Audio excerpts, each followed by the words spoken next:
ઝઘડિયાના ભાલોથી મોટી કોરલ વચ્ચે નર્મદા નદી પર નિર્માણ પામનાર નવા બ્રિજથી ભાલોદ તેમજ આસપાસના ગામના વેપારીઓને નજીકમાં જ વડોદરા જિલ્લાના બજારોમાં નવી તક મળશે એવી આશા સાથે અગ્રણીઓ અને ગ્રામજનોએ આભાર વ્યક્ત કર્યો છે।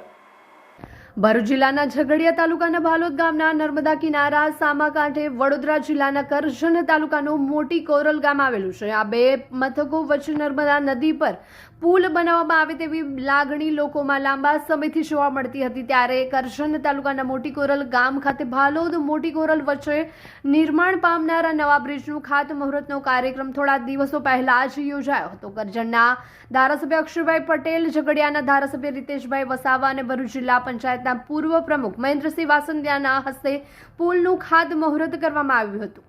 અંદાજે રૂપિયા 207 કરોડના ખર્ચે સૂચિત નવો બ્રિજ આગામી 3 વર્ષમાં પૂરો થશે એમ જાણવા મળ્યું છે। આ પ્રસંગે ઝઘડિયા તાલુકાના ભાજપ મહામંત્રી વિક્રમસિંહ રાજ સહિત બાલોદ ગામના આગેવાનો અને વડીલોએ પુલનું ખાતમુહૂર્ત કરવામાં આવ્યું તે બદલ મીડિયા સમક્ષ ઝઘડિયા વિધાનસભાના ધારાસભ્ય, કરજણના ધારાસભ્ય અને ભરૂચ જિલ્લા પંચાયત પ્રમુખો, ભરૂચ સાંસદ તેમજ ગુજરાત સરકારનો આભાર વ્યક્ત કરવામાં આવ્યો છે। ઉલ્લેખનીય છે કે ઝઘડિયા તાલુકાની જનતાની લાંબા સમયની આ બે સ્થળો વચ્ચે પુલ બનાવવામાં આવે તેવી માંગ હતી। ત્યારે રાજ્ય સરકાર દ્વારા નર્મદા નદી પર પુલ બનાવવાનું આયોજન કરવામાં આવ્યું છે। બાલોદ મોટી કોરલ વચ્ચે નર્મદા નદી પર પુલ બનતા ઝઘડિયા, નેત્રંગ, વાલિયા તાલુકાની જનતા માટે વડોદરા તરફ જવા આવવા માટે નવો અને ટૂંકો રૂટ પ્રાપ્ત થશે।